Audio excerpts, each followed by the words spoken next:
La Iglesia Cristiana Génesis, una nueva creación, un nuevo comienzo. Se complace en presentar el estudio bíblico de la semana con el doctor Luis C. Bernard, pastor.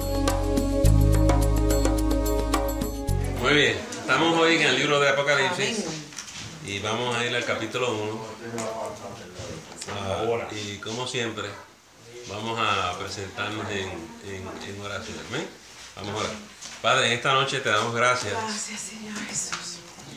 Porque tú eres bueno con nosotros. Gracias, Jesús. Gracias porque cuidas a tus hijos, a tus hijas, a tu pueblo y a tus siervos, Señor. Gracias, Dios. Pedimos que seas con nosotros en esta noche, que tu Santo Espíritu nos guíe y que esta palabra de esta profecía sea de bendición para nosotros en esta noche. Bendícenos a todos, nos ponemos en tus manos. Cuida a cualquier persona que venga de camino y permite que todos, Señor, en esta noche entremos en tu reposo. Por esto oramos y lo pedimos todo en el nombre de Jesús. Amén. Ok, vamos a empezar el capítulo 1, versículo 1 en esta noche. Dice la Escritura, la revelación de Jesucristo que Dios le dio para manifestar a sus siervos las cosas que deben suceder pronto. Y la declaró enviándola por medio de su ángel a su siervo Juan. Vamos a detenernos. La revelación de Jesucristo. Sobre Jesucristo. La revelación. ¿De dónde sale la palabra Apocalipsis que se titula el libro? De esa palabra revelación. Es el término en griego. Apocalipsis, lo único que quiere decir es revelación en griego. Este es el único libro apocalíptico en el Nuevo Testamento y es la revelación de Jesús. Cuando vamos a revelar algo, es que vamos a mostrar. Y lo que es importante aquí es porque hace falta una revelación de Jesús. Ya Él vino, se encarnó, vivió, murió, resucitó. ¿Sabemos quién es? Bueno, lo que pasa es que la iglesia primitiva, como ustedes van a aprender esta noche, estaba en una situación de crisis. Le vamos a explicar qué era lo que estaba pasando. Y todos los cristianos de esa época se preguntaban, ¿dónde está Jesús? ¿Y qué va a hacer Jesús sobre esto? ¿Y cuál es el desenlace de la iglesia cristiana? Vamos a sobrevivir esta tribulación. Era importante para Juan, como pastor y obispo de las iglesias en Asia, traer esta revelación, ¿verdad? Nosotros vamos a aprender en esta noche el contexto histórico de esta iglesia y la verdadera razón por la cual se escribió la carta de Apocalipsis, el libro de Apocalipsis. Muchas personas hoy en día tienen muchas opiniones, muchas interpretaciones, la gente está confundida, el Apocalipsis se usa para hacer comercio, para meter miedo, intimidar, cuántas cosas hay, pero vamos a aprender que este libro no tiene que ver nada con esas cosas, ¿verdad?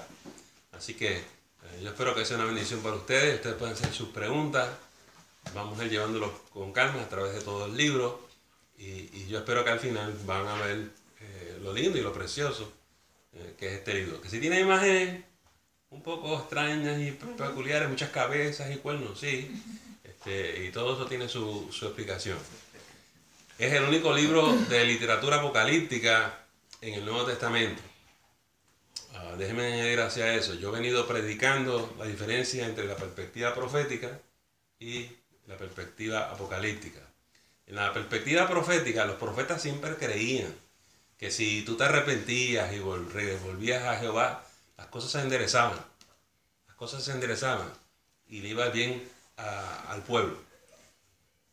La perspectiva apocalíptica no.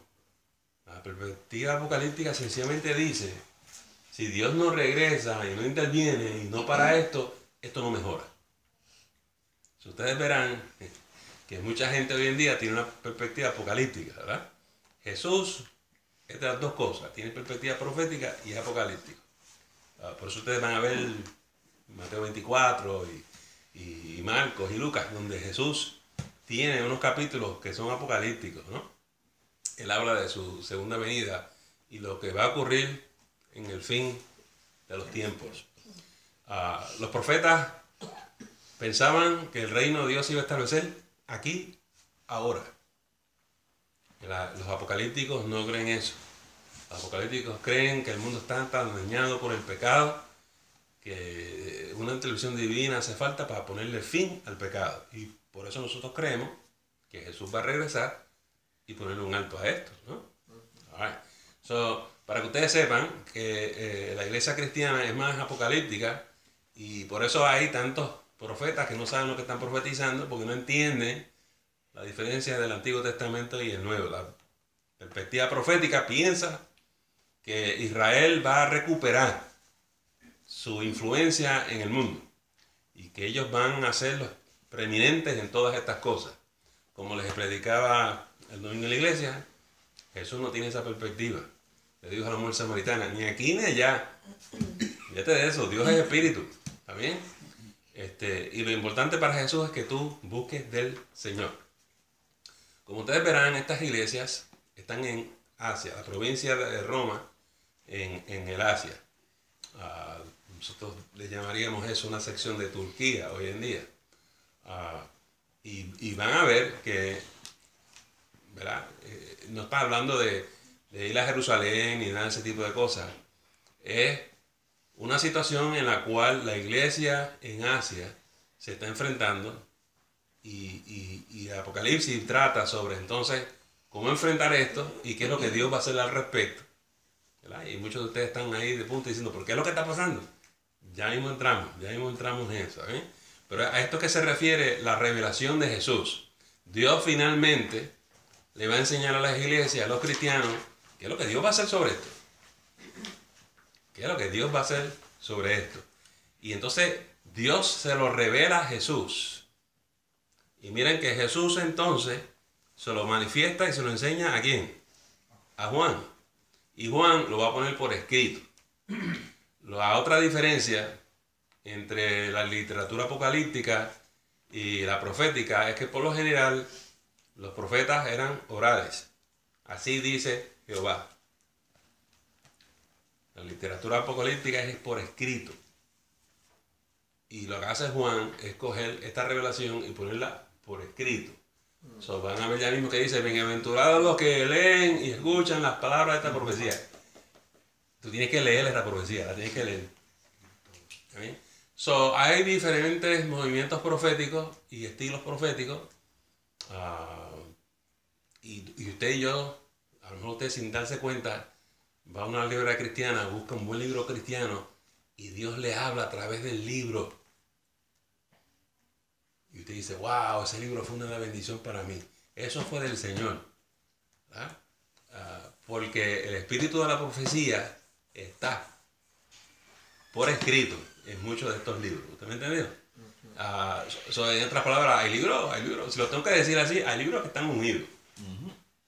Yo no estoy hablando que le pusieron las manos, le pusieron un pañito. Yo no estoy hablando de eso. Yo estoy hablando que hay libros que fueron inspirados por Dios y nos ministran y nos hablan. No siempre hace falta que aparezca un profeta, Jehová dijo. Dios habla de muchas maneras. ¿Eh? Hasta aquí. ¿Estamos bien? ¿Preguntas? ¿Inquietudes? Vuelvo al 1. La revelación de Jesucristo que Dios le dio. Dios le dio esta revelación a Jesús para manifestar a su siervo, a la iglesia, ¿verdad que sí? Las cosas que deben suceder pronto. ¿Cuáles son las cosas que deben suceder? Bueno, vamos a hablar ahora de lo que está pasando. Estamos en el año más o menos 93, 95, 96 AD. La iglesia salió de Jerusalén. Y aunque la iglesia madre es judía, estas son iglesias gentiles. Durante esos 60 años que Jesús muere y ocurren estos eventos, el Imperio Romano con quien tiene problemas es con los judíos. Porque los judíos no doblan su rodilla a César. Roma muchas veces se lanzó contra los judíos. Se van a acordar de Calígula, ¿verdad? El emperador que metió su estatua en el templo en Jerusalén. Desacró el templo para obligarlos a ellos a que fueran a adorar al emperador. Nerón, ¿se acuerdan? Cuando quemó a Roma. Tito, que fue a Jerusalén en el año 70 y la destruyó por total y destruyó el templo también. O sea, hay un antagonismo entre el Imperio Romano y los judíos por el problema de que los judíos no quieren reconocer a César. No. Finalmente los romanos hicieron paz con los judíos. Pero como ustedes son obstinados, ¿está bien? Vamos a coexistir. Y a los judíos fueron los únicos que se les permitió en el reino, en el imperio, adorar a su Dios. Y siempre y cuando no contradecieran a César, los romanos los dejaban vivir. ¿Está bien? O sea que los romanos los dejaron por incorregible. Los romanos tenían una filosofía, como llamaríamos hoy, un poco ecuménica, de permitirle que todas estas naciones y pueblos que ellos conquistaban siguieran adorando a su Dios, siempre y cuando si reconocían a César. Habría libertad religiosa. Había libertad religiosa. Y por eso a la gente le gustaba el gobierno romano, porque se veía como una forma de pensar muy avanzada en aquella época. Cualquier parecido con hoy es pura coincidencia. Pura coincidencia. Pero en esos 60 años hay un grupo bien pequeñito que comenzó a surgir, los cristianos. Que al principio los romanos los confundían con los judíos. ¿Por qué? Porque al principio todos los cristianos eran judíos. Y ellos decían, eso es una secta de los judíos y eso es un problema de los judíos. Pero el problema es que esa gente empezó a evangelizar. Y el evangelio se empezó a esparcir por todo lugar. Llegó un momento que no había manera que los romanos ignoraran a los cristianos. Ahora los romanos quieren saber si los cristianos van a honrar a César. Y para sorpresa de ellos, los cristianos son tan obstinados como los judíos. Y a ellos se les está pidiendo que doblen su rodilla y confiesen que César es el Señor. Y ningún cristiano está dispuesto a hacerlo. Esto explotó con el emperador Domiciano, llega al poder en el año 81. Domiciano es del 81 al 96. El emperador de esta situación que estamos hablando es Domiciano. Y Domiciano se le inventó la idea de que él era Dios. Y que tú tenías que doblar tu rodilla y confesar que César era el Señor. No solamente Señor como gobernante, sino Señor divino. Entonces los cristianos rehusaron. Esto explotó en estas provincias de la Asia, donde está Éfeso y Esmirna y todo ese tipo de cosas. Y como los cristianos no querían y ofrecían resistencia, Domiciano inició lo que se llamaba el culto al emperador. Y lo que se tenía que hacer una vez al año, ellos traían una estatua, una imagen de Domiciano, del emperador. Esa estatua, cuando la traían a tu pueblo, la gente de la época le llamaban la bestia. Y dentro de la bestia, porque la imagen era hueca, se metía el sacerdote al culto imperial y el sacerdote hablaba a través de la imagen. Los sacerdotes imperiales se les conocía como los falsos profetas. ¿Sí? ¿Y qué tenían que hacer la gente una vez al año? Traían una estatua una vez al año a tu pueblo y todo el pueblo tenía que hacer fila, censos, ¿no? Y ir ante la rodilla y doblar la rodilla y confesar que César es el Señor. Y si tú no confesabas que César es el Señor, ya está. Y esa era la manera que Domiciano sabía quién le iba a ser fiel a él o no. Y quién era cristiano o no. Los cristianos empiezan a morir. Los cristianos empiezan a morir en masa. Y la crisis que hay en las iglesias, en la comunidad cristiana, es, ¿qué vamos a hacer con esto? Nos van a matar a todos. ¿Sí? Por otro lado, los cristianos que se pasaban de listo, ¿no? Iban y confesaban a César como Señor, pero decían, no, eso es un fake, porque ¿verdad? No quiero morir, o no quiero perder mi esposa o qué sé yo. Eso es una verdadera crisis. Esta carta es una carta pastoral. El libro del Apocalipsis es una carta pastoral. Es la contestación a esa inquietud. Porque la gente lo que estaba diciendo es, si nos van a matar a todos, ¿dónde está Jesús? ¿Vale la pena ser cristiano? Las fuerzas del mal nos están destruyendo. ¿Dónde está Dios en todo esto? La carta del Apocalipsis contesta esas preguntas. Son preguntas muy serias y muy importantes, muy significativas. Así que, una vez yo le diga eso, ustedes van a ver ahora que el Apocalipsis tiene sentido, porque lo que van a ver ahora en el Apocalipsis son 4 visiones distintas. Juan recibe 4 visiones, así que está dividido el libro en 4 visiones. ¿Qué pasa antes? ¿Qué pasa durante? ¿Qué pasa después? Y las cosas finales. ¿Bien? Y lo vamos a ir llevando por esas secciones. Y ustedes van a ver, entonces la semana que viene hoy estamos en el prólogo, toda esta introducción. La semana que viene vamos con la primera visión, que es Jesús y las 7 iglesias. ¿Bien? Y eso tiene un significado. Después en la segunda visión vamos a ver lo que mucha gente conoce por ahí, ¿verdad? Los sellos, las trompetas y las copas. 7, 7 y 7, ¿verdad? Pues eso es lo que la gente conoce como la gran tribulación. O la última semana de Daniel, ¿verdad? Si ustedes conocen la profecía de las 70 semanas. Si no la conocen, la van a aprender. ¿Amén? Es importante. La profecía de las 70 semanas no aparece en el libro de Apocalipsis, pero hay muchos hermanos en nuestra iglesia que la toman de allá del libro de Daniel y la aplican.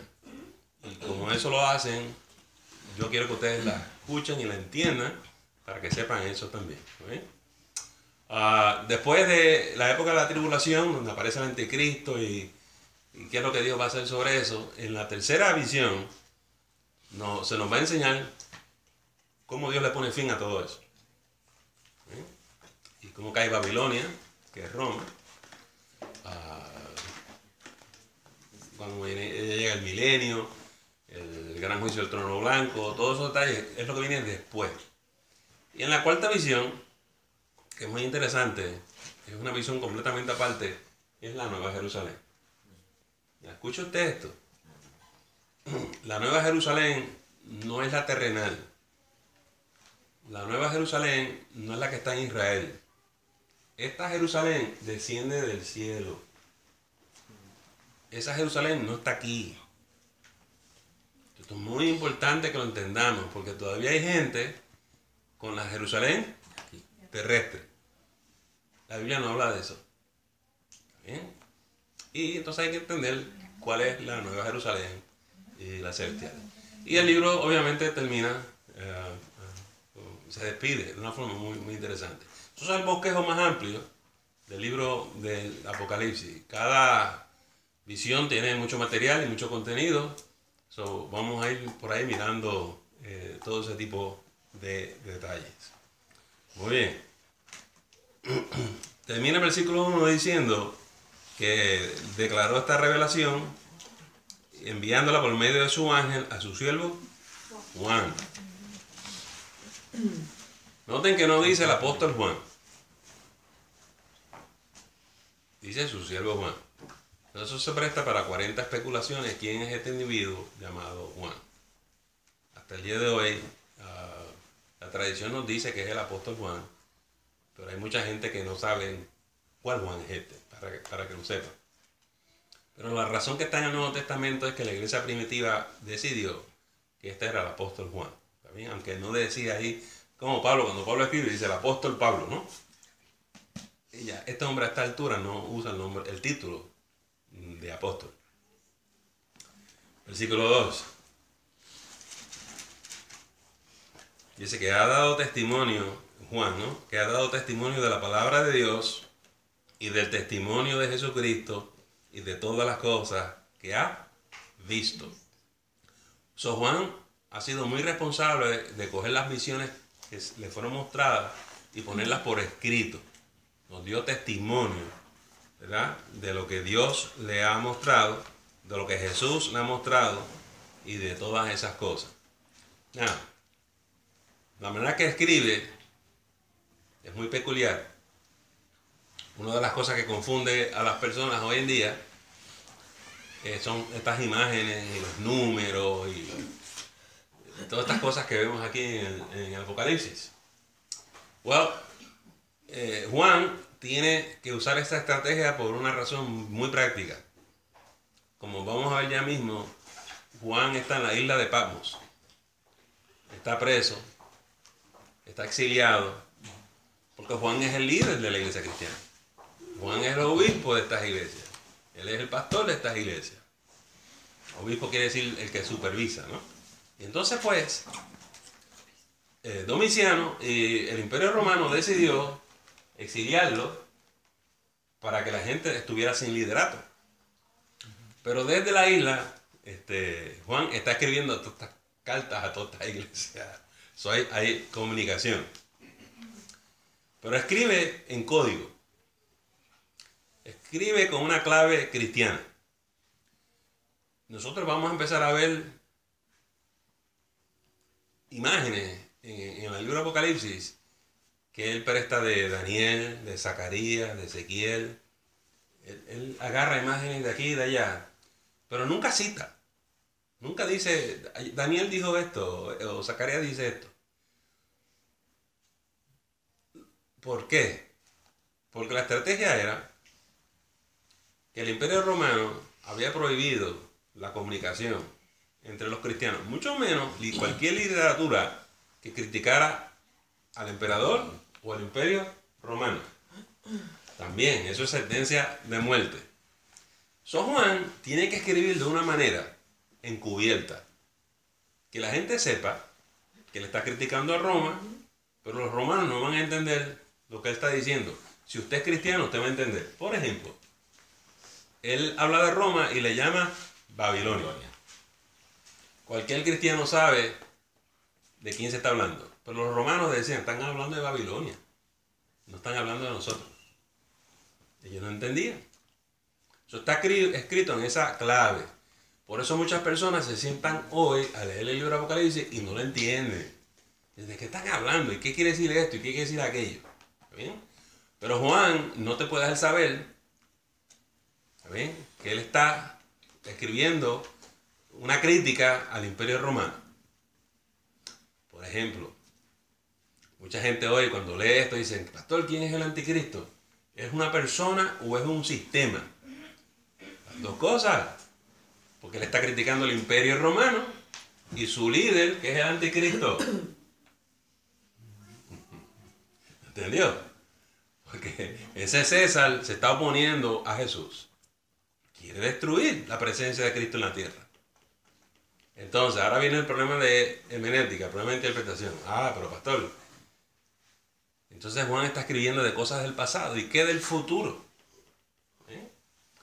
Oye, hay diferentes escuelas de interpretación. Está el preterista, el histórico, el idealista y la escuela futurista. Nada, para mencionársela. Uno tiene que aprenderse todas esas cosas muy bien. Pero el preterista básicamente lo que es saber el contexto histórico de lo que está pasando ahí. Y es lo que le vengo hablando. El contexto es Roma y el culto imperial y el sacerdocio al culto imperial. Con eso que estos hermanitos están luchando. De manera que la carta es una respuesta a su crisis, a una crisis eclesiástica que ellos tienen en esa época. ¿Quiere decir que esto es un libro que trata solamente con el pasado? Como ustedes saben, leyendo cualquier profecía en la Biblia, la palabra de Dios tiene aplicaciones para todas las épocas, ¿verdad que sí? Uh-huh. Y lo que nosotros hemos llegado a entender es, aunque están enfrentando el sistema romano, el sistema anticristiano de la época, esto nos ilumina sobre otra figura que va a llegar al final de los tiempos, que es el anticristo. ¿Usted me entiende? Hay una figura que se va a levantar. Esto nos va a hablar sobre aquella época, nos va a hablar sobre toda la historia de la humanidad y nos va a hablar sobre las cosas finales. Esto nos ilumina a nosotros. Tenemos que tener mucho cuidado. ¿Cómo vamos? A veces cuando yo escucho a los hermanos hablar y yo le pregunto, ¿qué tú crees de eso? Me contestan, yo creo esto. Entonces yo lo ubico en la escuela preterista, en la escuela idealista, en la escuela histórica o en la escuela futurista. Porque todo depende de la iglesia que usted viene y cómo su pastor lo influenció a usted. Pero los hermanos no saben explicar su teología. Ellos repiten lo que escucharon, pero no saben por qué. ¿Está bien? Por ejemplo, el idealista son las personas que creen que todo esto es simbólico y que esto es una lucha entre el bien y el mal. El histórico es de las personas que creen que esto ocurre a través de la historia. Eso usted lo va a ver cuando la gente empezamos a ver las 7 iglesias, las cartas de las 7 iglesias. Hay exegetas que piensan que cada iglesia representa los diferentes siglos. Y por eso la gente a veces le dice a usted, estamos en la iglesia de Filadelfia, o estamos aquí, estamos ya al final. Porque ellos se van ubicando dependiendo de ese esquema. Cuando la semana que viene hablemos de las 7 iglesias, yo se lo voy a explicar a ustedes así, para que ustedes sepan el bosquejito. Pero yo no someto toda mi teología con esa escuela, ¿está bien? La entiendo y creo que tiene una buena aplicación, pero hay hermanos que solamente viven para eso. Solamente viven para eso, ¿está bien? ¿Por qué yo me voy a tomar mi tiempo a explicarles eso a ustedes? Por lo mismo que les estoy diciendo. Usted prende el televisor, usted va a saber de qué escuela, a qué escuela pertenece el predicador. Este cree esto. Y si usted sabe ubicar, ya saben lo que le van a decir por ahí por abajo. Igual cuando usted está hablando con otra gente cristiana, se forman discusiones. ¿Y qué tú crees? ¿Y qué tú crees? Y se formó, ¿verdad que sí? Pues yo no creo eso. Las discusiones vienen porque uno pertenece a una escuela y el otro a la otra escuela. Ellos no saben expresarlo, no saben identificarlo. Pero yo quiero que usted aprenda, porque los hermanitos de otra iglesia creen de otra manera. Aquí en Reina Valera trae un resumen atrás y dice que es difícil de interpretar Apocalipsis y por eso hay muchas contradicciones, se contradicen estos grupos unos contra otros. Seguramente se refiere a esto. Sí, definitivamente. ¿Está bien? Hay diferentes escuelas de interpretación y dependiendo de la escuela que usted venga, esas son las situaciones que se dan. Pero el libro es un libro precioso, no de confusión. Una vez usted entiende para qué es y para quiénes son. ¿Está bien? Pastor, todas las escuelas están correctas dentro de sus planteamientos teológicos. Eso es lo más interesante, que cuando tú lo estudias, por eso hay 4 escuelas de interpretación, dentro de su mundo son consistentes. ¿Entiendes? Pero, por ejemplo, por eso yo no me puedo ir con ninguna, porque si yo creo en la preterista, que esto es el pasado, y yo creo que esto tiene que ver con el pasado, pero yo no me puedo quedar ahí, y que del futuro. No, si tú crees que no hay más nada en el futuro, y que no vino un anticristo al final, pues tú puedes ser preterista. Pero yo creo que yo puedo vivir con las dos cosas. Hay un pasado y un presente y un futuro. Yo no tengo problema con eso. Para mí esas cosas son reales. Pero hay gente que se va hacia un lado o al otro. Y ahí se quedan y se anclan y tú no los puedes sacar de ahí. Por ejemplo, la gente amilenial piensa que el milenio es en la historia de la humanidad. Yo creo que el milenio viene, es una cosa futura. Porque cuando yo estudié historia, yo no vi ningún milenio cristiano. Yo no vi que el mal se acabó, que el pecado terminó. O sea, la historia humana es bien sangrienta. Pero hay gente que cree que el milenio está aquí sobre la tierra. Y ellos tienen unos argumentos muy interesantes. Por ejemplo, uno de los argumentos que ellos tienen es que ya nosotros reinamos con Cristo. Ya Jesucristo es el Señor. Ya Jesús es el Rey. O sea que el milenio es ahora. No hay que esperar en un futuro para que Jesús reine. Jesús reina ahora. Y es mejor que tú sepas tu Biblia y tu teología bien para saber cómo contestar a eso, ¿sabes? Pero no se supone que la misma Biblia dice que Él regresará. Sí. O sea, que ellos entienden que Él regresó. No. Ellos lo que dicen es que Él reina ahora. Ellos creen que Él va a regresar. Pero no hay que esperar que Él regrese para que Él reine. Él reina ahora. Ay, Señor. Ya. Ya. O sea, Confundiste, pastor. Sí. Pastor, pero una Teresa pregunta. piensa que ya Reina. todo lo que está en el Apocalipsis pasó, eso es un concepto histórico. Sí. Y la cegueta, ¿la qué? ¿Qué era la otra? Sí, es una escuela nueva. Está los idealistas, que es simbólico.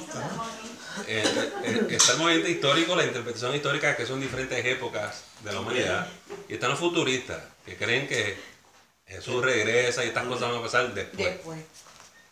¿Y cómo nosotros sabemos dónde ubicarlo? Bueno, eso es decisión de cada cual. ¿Qué tú crees? ¿Y por qué tú lo crees? Entonces nosotros como pastores te vamos a hacer esas preguntas. ¿Qué tú crees? ¿Y por qué tú crees eso? ¿Dónde tú lo encuentras aquí? Y está como el rapto.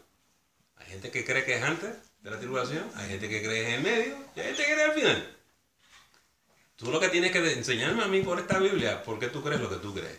Si tú no tienes una base bíblica y tú no me lo puedes explicar, tú no sabes de qué tú estás hablando. Y te lo tengo que decir. Que la gente se siente. ¿Bien? Pero hay gente que puede. Nada. ¿Por qué hay esta gran diversidad? Porque la gente empieza a pelear. ¿Quién tiene la razón? Esto no es un asunto de quién tiene razón. Es que nadie sabe cuándo Cristo regresa.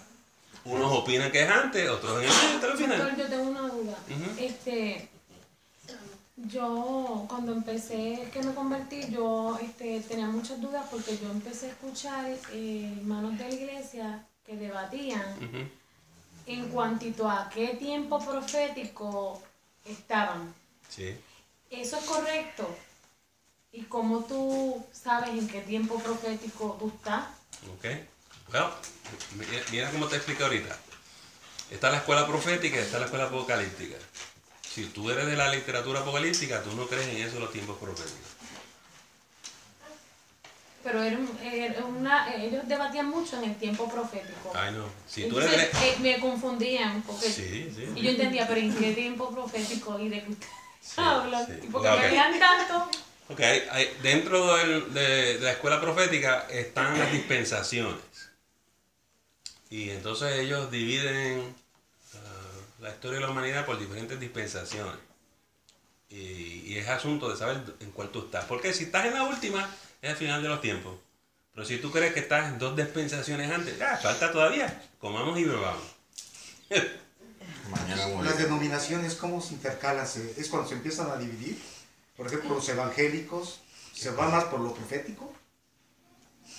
Y, por ejemplo, denominaciones un poco más así, pues, como bautistas, metodistas, Ya. se van un poco más a lo apocalíptico. Pues, Isaac, esa es una buena pregunta porque cuando uno se ordena al ministerio, antes era bien fácil identificar las denominaciones por la teología.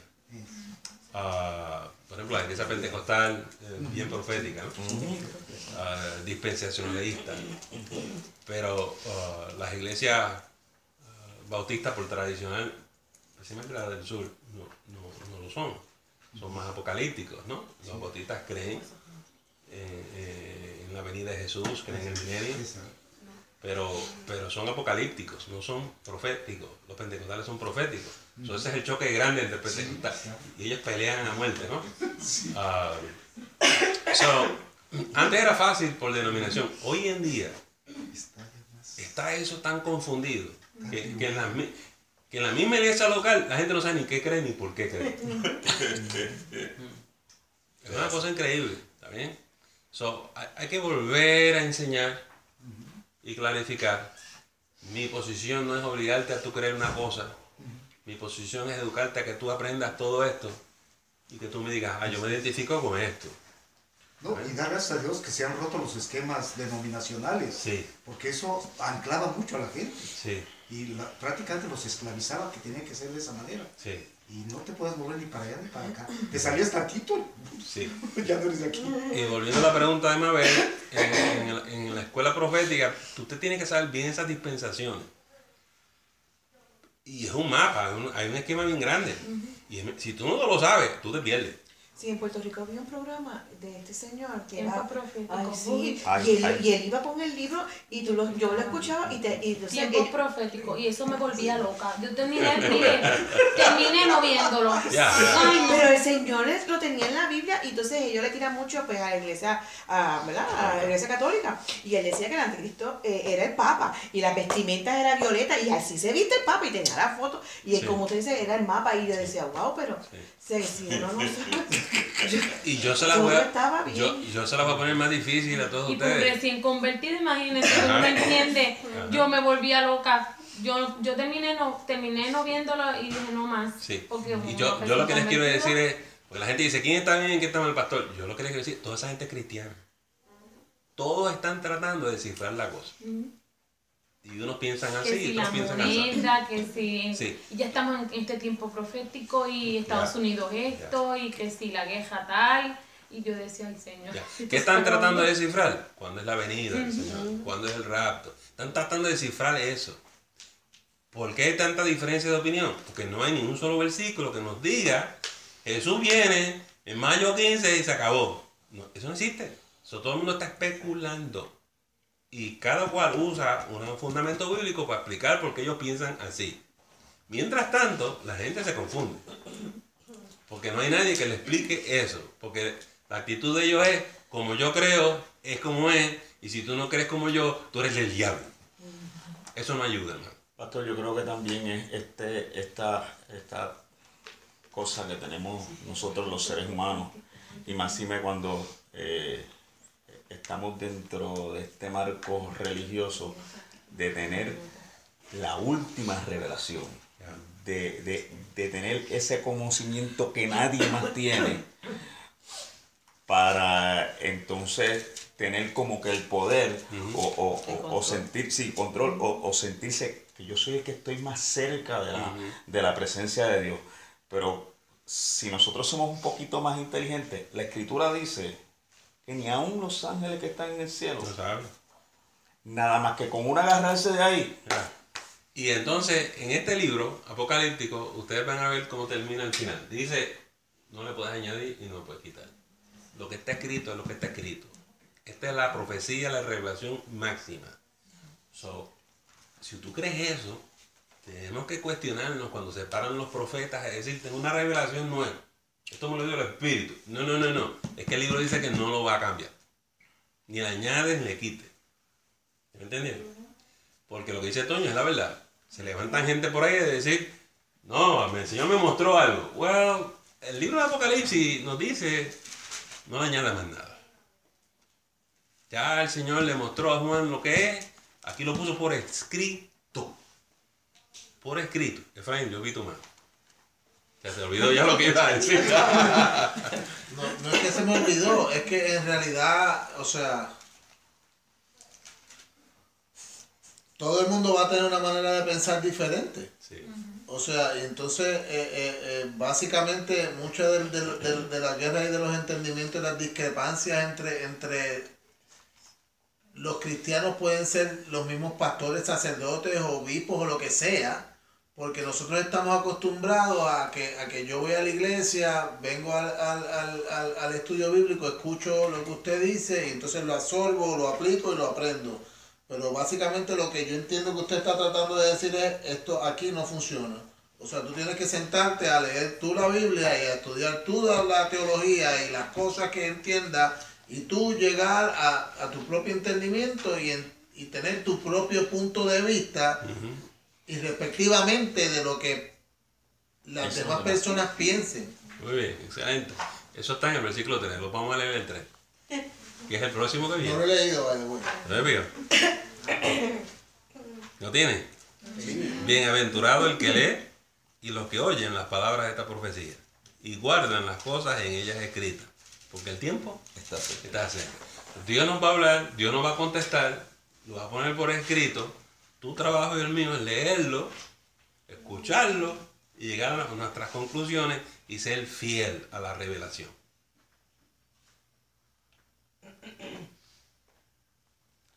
Pero Bueno, no, que la gente esté claro, o sea, a través de la historia durante los años, por ejemplo, tú tienes una Elena G. White, ¿ok? que con una revelación ellos pues esperaban la venida de Cristo.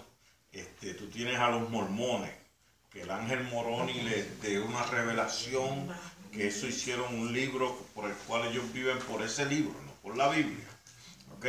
Tú tienes a nuestros amigos los testigos sin Jehová, que tienen su propio concepto y su propia idea, y por eso tú los ves que cuando estamos en doctrinas equivocadas, cada quien dice que él tiene la verdad. Tú te encuentras, yo tenía un compañero de trabajo adventista del séptimo día que me decía, no, nosotros somos los que tenemos la verdad, y me buscó la Biblia y me enseñó donde ellos guardan el sábado, y por eso nada más ellos tienen la verdad. ¿Cómo? Esto es un libro tan amplio. Es una educación que la revelación es progresiva. Tú sigues adquiriendo bendiciones, conocimiento, revelación en la medida. Y se lo digo porque evangélicos buenos, de buena estirpe, ¿okay? Tú tienes el hermano Efraín en Humacao. Aquel hombre tuvo una revelación y creó un movimiento extraordinario de iglesias pentecostales, pero porque él tuvo una revelación que lo deslumbró.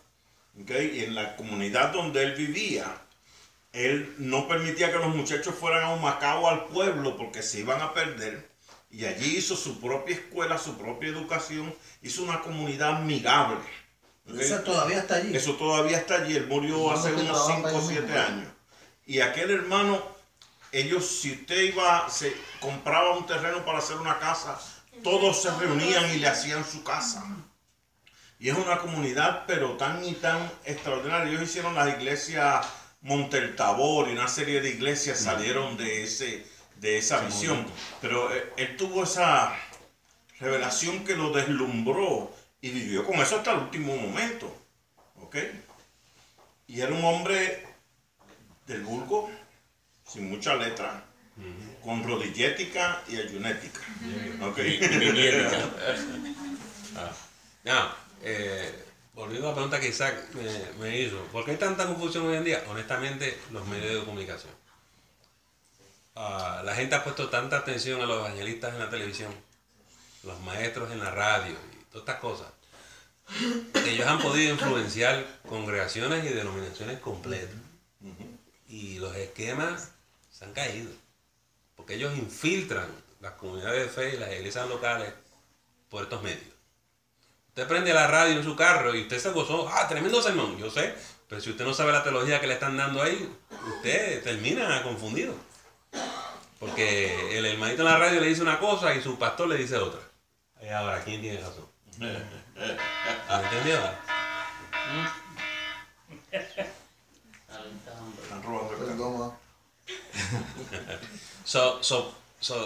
Yo sé que esto los va a obligar a ustedes a pensar bastante. Yo les puedo producir un dolor de cabeza, pero esto es importante en su vida espiritual. Pero el libro está diseñado a ser de bendición. Y el libro es de bendición. Y de esperanza. Y de esperanza. Porque en medio del pecado, en medio del ataque del mundo, en medio del ataque del anticristo, el Señor está con nosotros. Y usted lo va a ver en este libro. Y no hay por qué temer. El libro de Apocalipsis no está diseñado a asustar a nadie. Por el contrario, está diseñado a quitar tu temor y el mío. Porque la iglesia está en buenas manos. La iglesia está en buenas manos. Y el mal no va a triunfar. Amén. Y por eso es de bendición el que lee y escucha la palabra de esta profecía. Cuando usted escucha a un predicador metiéndole miedo con el Apocalipsis, que usted sepa que está un poco confundido. Y no se me deje manipular, ¿está bien? No se me deje manipular. Pastor, hay cosas que asustan en la vida cristiana, pero los libros de la Biblia no están diseñados para asustarnos. Antes de que prosiga, haciendo referencia a lo que estaba diciendo el hermano Carlos sobre la revelación que recibió este siervo, él recibió entonces, o nosotros podemos recibir una revelación de la revelación.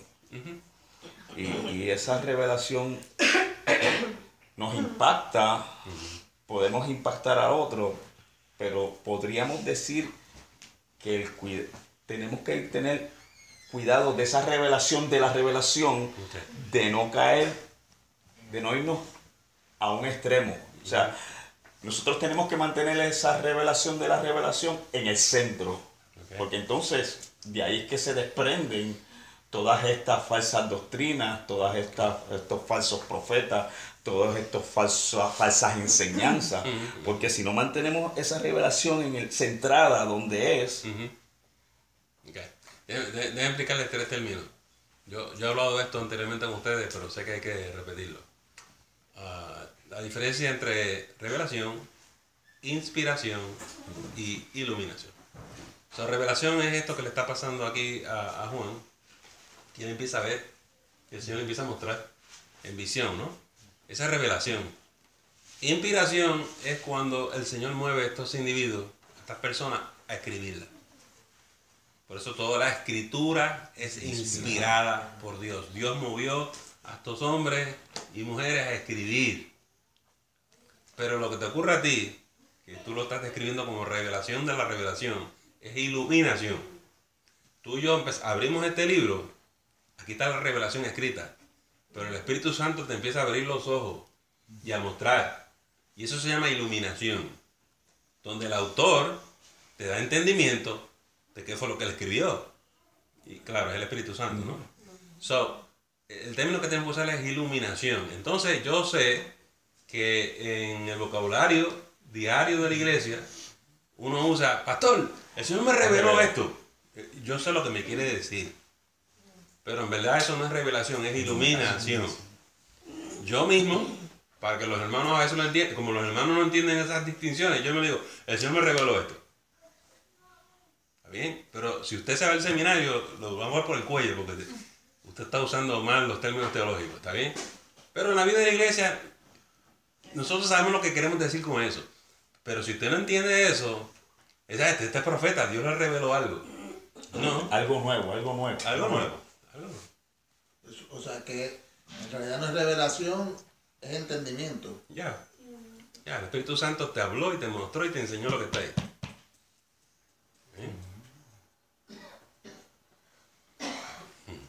A ver, vamos al versículo 4. No confunda, pastor. No, estoy tratando.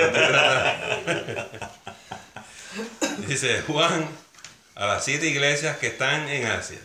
Gracia y paz a vosotros, del que es y que era y que ha de venir. Y de los 7 espíritus que están delante de su trono. ¿Qué es eso de los 7 espíritus?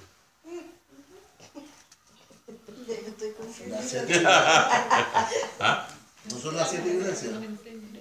Para muchos es las 7 iglesias. Hay otros que piensan que son 7 ángeles. Pero miren el capítulo 4, 5. Hacen un momentito. Capítulo 4, versículo 5. ¿Quién lo lee?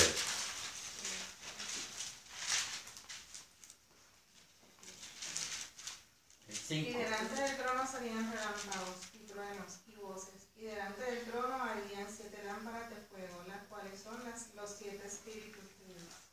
¿Qué son los 7 espíritus de Dios? ¿Qué dice ahí? Las 7 lámparas de fuego. Delante del trono, ahí en ese altar, hay 7 lámparas. No, candelabros. Ustedes saben que los judíos, ustedes ven lo que nosotros tenemos. Exacto. Eso es bien tradicional. Y eso representa la presencia de Dios. ¿Está bien? Entonces, ¿por qué 7? 7 manifestaciones del Espíritu. Si te vas a Isaías hay una explicación. Si te vas a Zacarías hay otra explicación. Lo que yo le quise decir ahorita, él no te citó aquí un libro, un autor. Usó la imagen. Si tú no conoces Isaías, no conoces Zacarías, y no conoces estas imágenes, tú dices, ¿de qué están hablando? Y esa es la reacción. Yo estoy confundido. Pero estas son imágenes del Antiguo Testamento, porque en este momento no hay Nuevo Testamento. La única Biblia y escritura que ellos conocen es lo que usted y yo le llamamos el Antiguo Testamento. Y esa es la imagen de la presencia de Dios. Y la presencia de Dios, el Espíritu de Dios, se manifiesta de diferentes maneras. No son 7 espíritus distintos, sino son 7 manifestaciones del mismo Espíritu. Es como nosotros decimos, tú tienes unos dones, y tú tienes otro, y tú tienes otro. El mismo Espíritu. 7 manifestaciones distintas. Y a ti te dio ciencia, a ti te dio conocimiento, a ti te dio sabiduría. El mismo Espíritu. Pero son diferentes manifestaciones. Es como el fruto del Espíritu, ¿no? Es correcto. Amor, paz, gozo, paciencia. Exacto. Son diferentes, pero es uno. Es uno. Exactamente. ¿Está bien? Eso es importante para nosotros. Él está hablando ahora del Espíritu Santo, la presencia de Dios, y ustedes van a ver el efecto trinitario aquí en el Apocalipsis, pero él no lo explica así, y la gente si no sabe eso dice, a rayos, ¿qué está hablando aquí? Deciste Espíritu. Lo único que él quiere decir es el Espíritu Santo. ¿Está bien? Ay, padre. Okay, vamos a volver al 4, ¿verdad? Recuerden que Dios le mostró esta revelación a Jesús, ¿verdad? No, a Jesús. Y entonces Jesús se la envía a Juan. Juan la pone por escrito. Muy bien. Y volvemos a leer el 4. Juan a las 7 iglesias que están en Asia. Gracia y paz a vosotros, del que es y que era y que ha de venir, y de los 7 espíritus que están delante de su trono. Y miren ahora, y de Jesucristo, Padre, Hijo y Espíritu Santo, ¿verdad?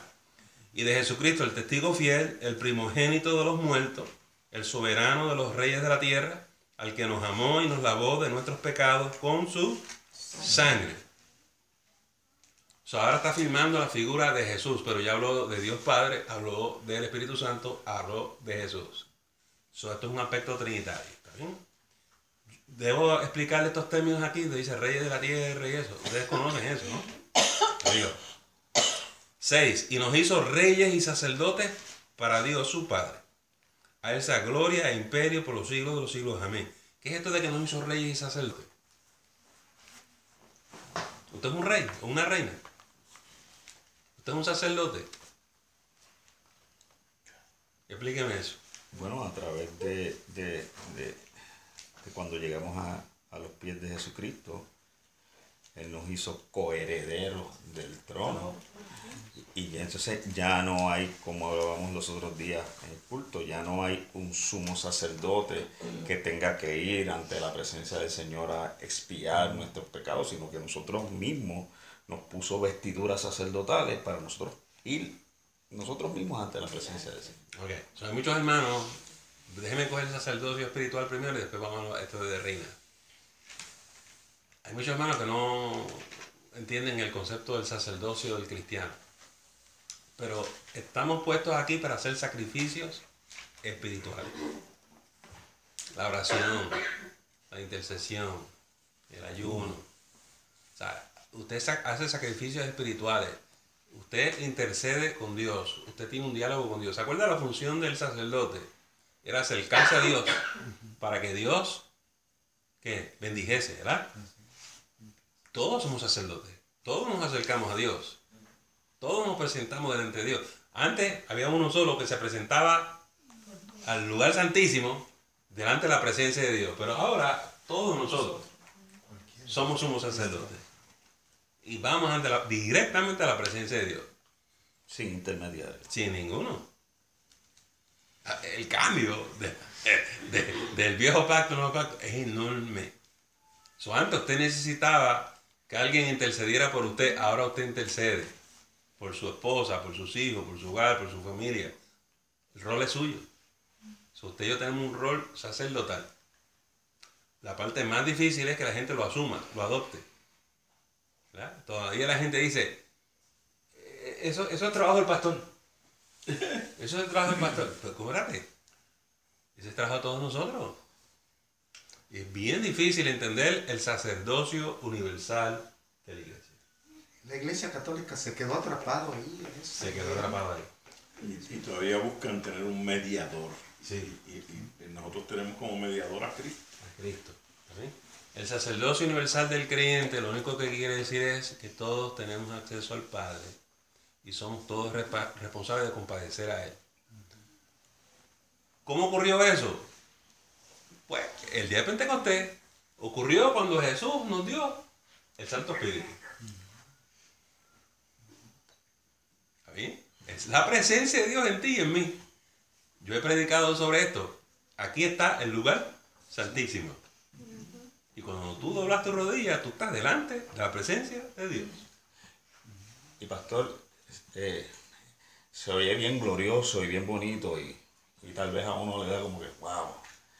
Pero eso implica una responsabilidad de la eternidad de lo que nosotros estamos a cargo. O sea, que hay un peso de responsabilidad cuando nosotros entendemos lo que es el sacerdocio y lo que es el sacerdocio, lo que Dios ha puesto y ha puesto en nuestros hombros y nos ha puesto esas vestiduras.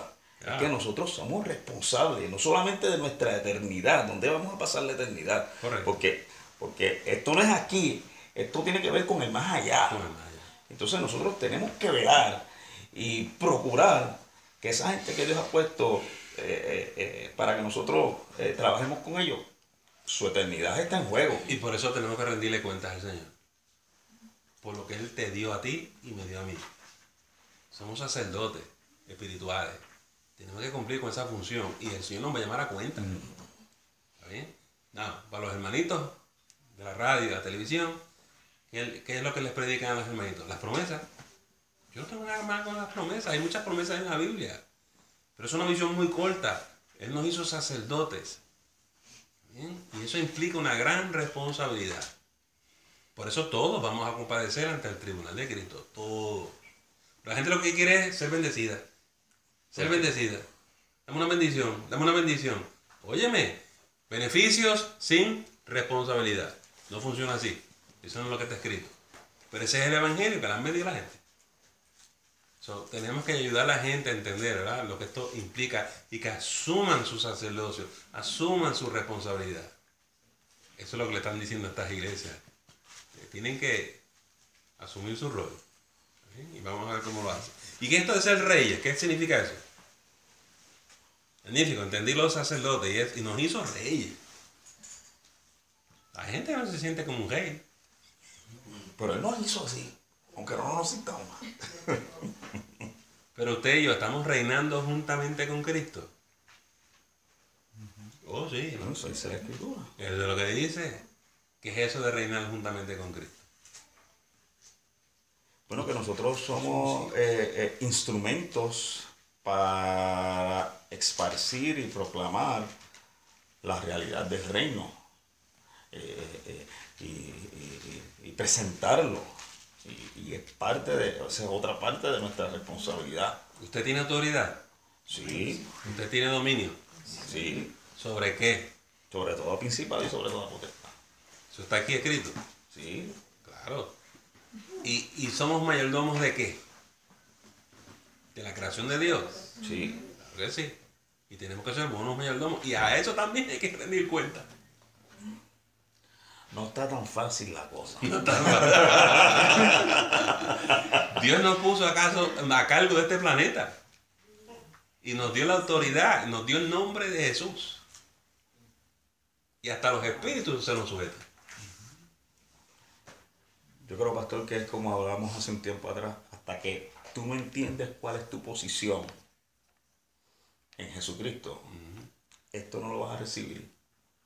O sea, esto no se te va a hacer, no vas a recibir la iluminación de que es lo que estamos hablando. O sea, Dios ahora mismo nos está iluminando para que nosotros entendamos cuál es la posición que nosotros tenemos.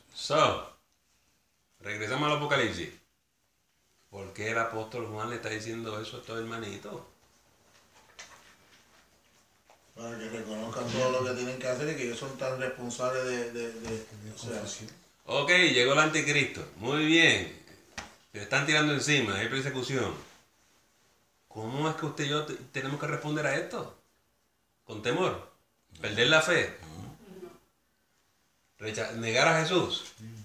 Mejor que tú sepas quién tú eres. Para que des la buena batalla. Y esta iglesia va a tener que dar la buena batalla.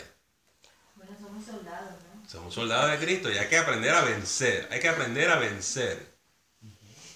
Y todos los hermanitos, esto va a sonar un poco difícil viniendo del pastor, todos los hermanitos que dicen, me están pateando, pastor.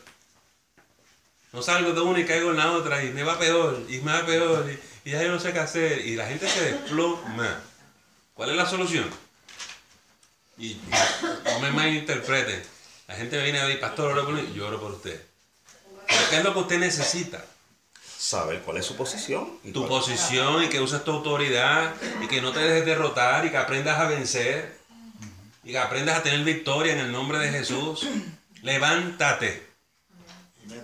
Y mete mano. Y que huyan de ti. Que huyan de ti.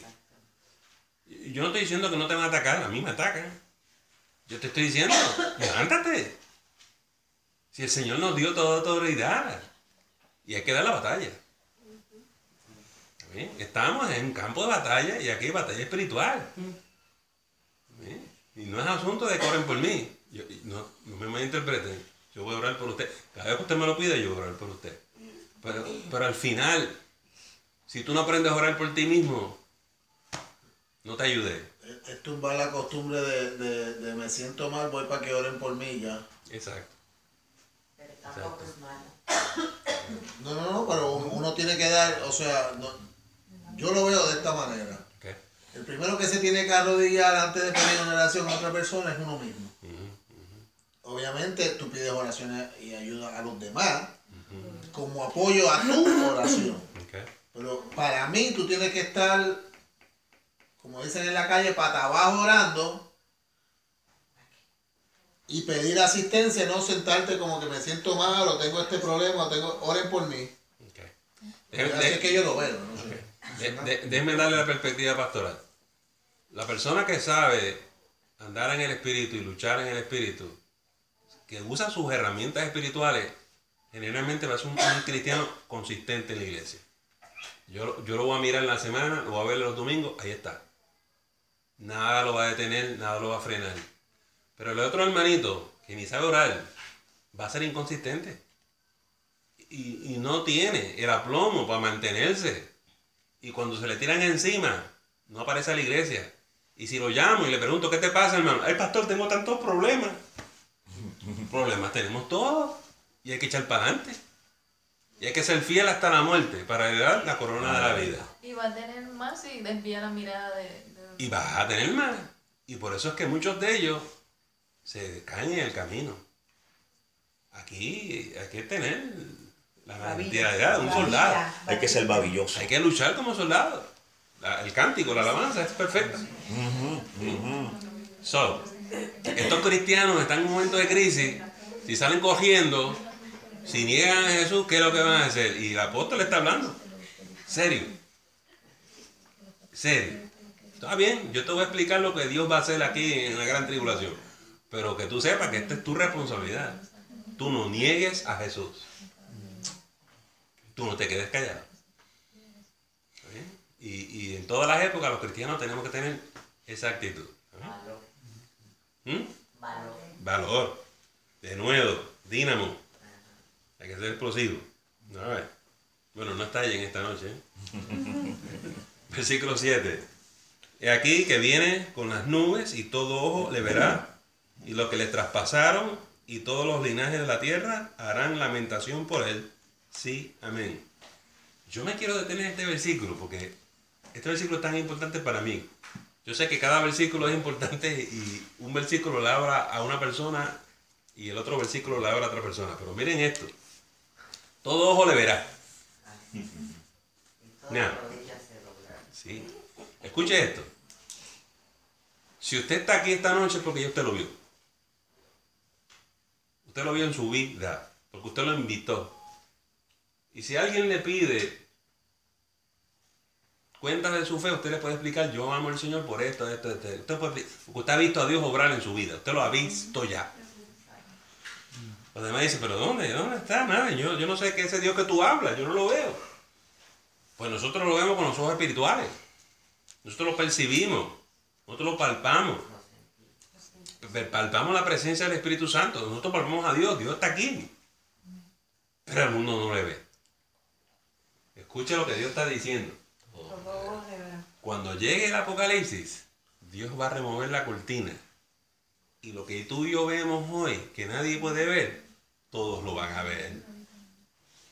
Ese es el Apocalipsis, todo el mundo lo va a ver. Y entonces, ¿la reacción es cuál? Yo no sé su reacción, pero cuando yo tuve mi encuentro con el Señor, ahí fue que yo realicé que yo era un pecador. Antes de eso yo decía, pero yo soy bueno, ¿por qué esta gente me dice que yo soy un pecador? ¿Me entiendes? Pero cuando yo vi al Señor en su gloria, en su majestad, yo me caí de rodillas y me eché a llorar porque lo necio que es uno, ¿verdad que sí? Uno es un pecador. ¿Adivinen lo que le pasa a esta gente? Cuando lo ven, realizan Los necios que son y que están perdidos. Harán lamentación, dice. Y van a lamentarlo. So, la experiencia que tú y hemos tenido, que ha sido bonita, escucharon, te voy a decir, Dios se la va a dar al mundo entero. Como ellos se pasan diciendo, ¿dónde está Dios? ¿Dónde está Dios? Dicen ellos en el corazón, ¿dónde está Dios? Ok. Boom. Mírame aquí. ¿Y ahora qué? O sea, este versículo básicamente nos dice a los, ¿cuáles eran los que hablaban de que ya esto pasó? Los preteristas. O sea, en este versículo nada más se puede sobreentenderlo, se puede entender que eso todavía está por pasar. Sí. Yo lo que te quiero decir, Efraín, hay que mantener en tensión esas dos perspectivas.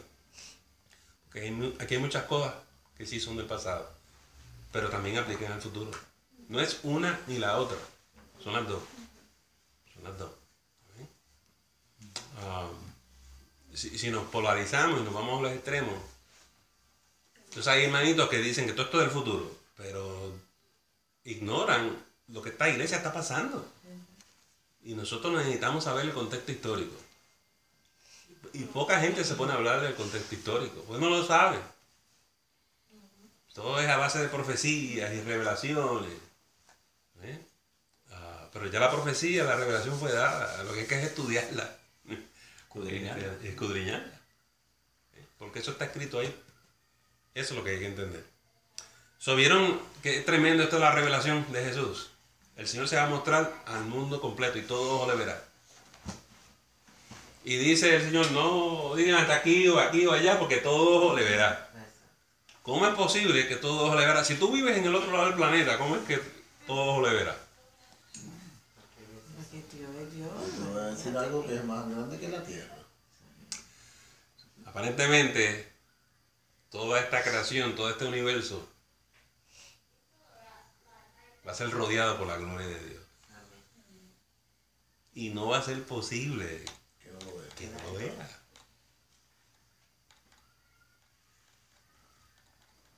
Impresionante, ¿no? Esas son cosas que tú dices, wow. Cuando Él venga y se manifieste, no hay duda. Y por eso el mundo entero está aquí en crisis. Ahora no es la iglesia la que está en crisis. Ahora el mundo en crisis. Así que termina esto. Y mire el 8.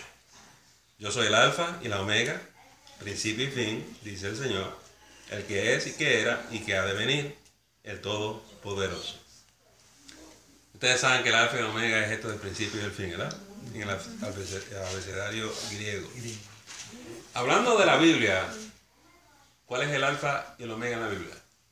Génesis y Apocalipsis. Principio y fin. El libro del Apocalipsis es el fin. Es el omega. No hay más nada después de esto. Aquí Dios nos va a mostrar lo que Él va a hacer cuando llegue la gran tribulación y cuando llegue el anticristo. Y lo que viene después es su reinado. Y este tiempo histórico es un tiempo intermedio donde Dios le ha permitido a Lucifer y sus amiguitos hacer unas cosas, pero llega el fin. Y en el Apocalipsis vamos a ver el fin, cómo todo esto termina. Nosotros en las próximas semanas vamos a estar estudiando esto y analizando. Y vengan en oración y léanse en estos capítulos y vengan con sus inquietudes y sus preguntas.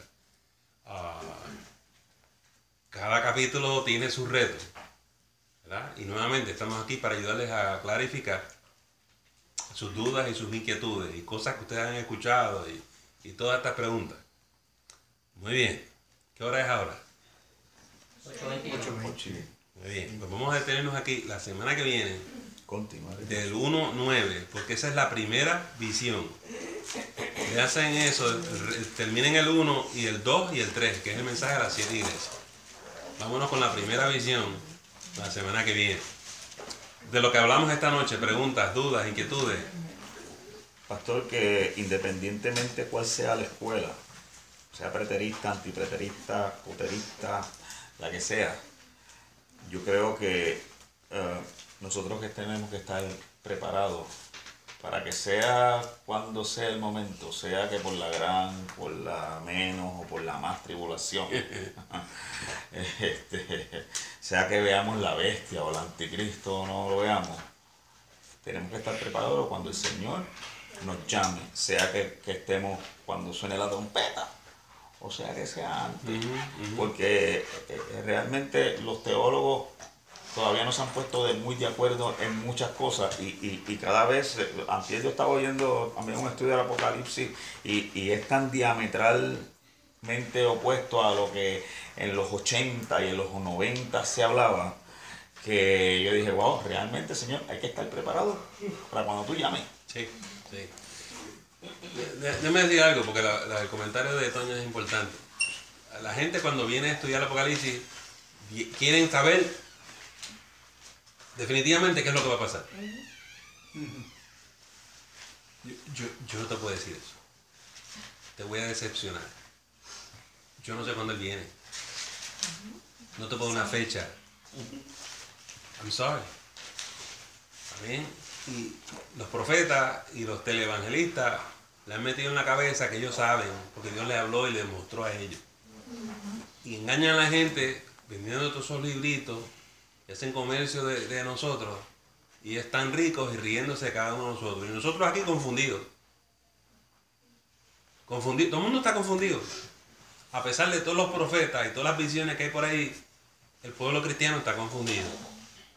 Lo único que yo les voy a pedir es que mediten en estas cosas. A veces la hermana dice, pastor, pero es que yo oí en la radio. No me hables de eso a mí. Dime, leí esto en la Biblia. Pero yo estaba en un culto. Dime qué dice la palabra. Enséñame por la palabra. Lo que dijo aquel, lo que dijo aquel. Pero que fue un gran predicador. Posiblemente sí. Dime lo que dice la palabra. Y lo que Jesús dice aquí es que nadie sabe el día y la hora. Ni los ángeles. Es bien importante, hermano, porque yo no compro todo lo que me venden, ni creo todo lo que me dicen. Y a veces ha salido desde el púlpito una palabra que a mí la gente me ha venido a llamar y a decirme, Carlos, pero ya no me digas nada, yo voy para mi cuarto a orar y a buscar mi Biblia. ¿Ok? Porque, quien tiene el que era, es y va a volver es Cristo, es el que tiene la palabra, es el que tenemos que buscar para que nos dé la revelación. Ni le voy a creer todo lo que me dijeron, ni tampoco voy a dudar, yo voy a buscar que Él me ministre. Nadie te puede decir a ti el día y la hora. Nadie. Y eso no, pero que Dios me mostró en revelación y el Espíritu Santo. Magnífico, hermano. Aquí dice que no le añadas ni le quites nada. Aquí está, ya está. Y yo sé que Cristo viene, pero yo no sé cuándo. Hay cosas que yo tengo seguridad absoluta. Yo sé que Jesús viene otra vez. Pero también absolutamente te puedo decir, no sé cuándo. Puede ser hoy, puede ser mañana, el año que viene, puede ser en 100 años más. Yo no sé eso. Y la gente pierde su tiempo tratando de descifrar eso. Y esa es la pelea que hay por aquí. ¿Bien? Y es una pelea innecesaria. ¿Por qué Dios lo hizo de esa manera? Porque Dios nos dejó sin saber. Estemos preparados. Porque tenemos que estar preparados diariamente. En primer lugar, esto es un camino de fe. Esto es fe.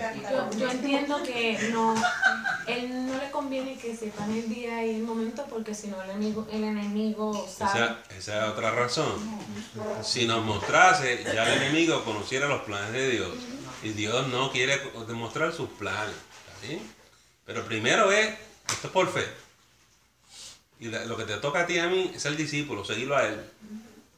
Orar y verar. O sea, estar bien pendiente de esto y vivir para la gloria de Dios.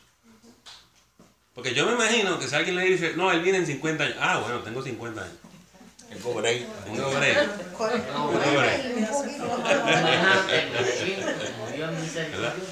Está bien. En ningún sitio en el Apocalipsis nos van a decir cuándo van a ocurrir estas cosas, pero nos van a decir lo que va a ocurrir. Eso sí. Interesante, ¿verdad? Amigo. Muy bien, vamos a estar puestos en pie en esta noche. Le agradecemos el habernos escuchado y no te debes perder la próxima edición del Estudio Bíblico de la Semana. Que el Señor te continúe bendiciendo.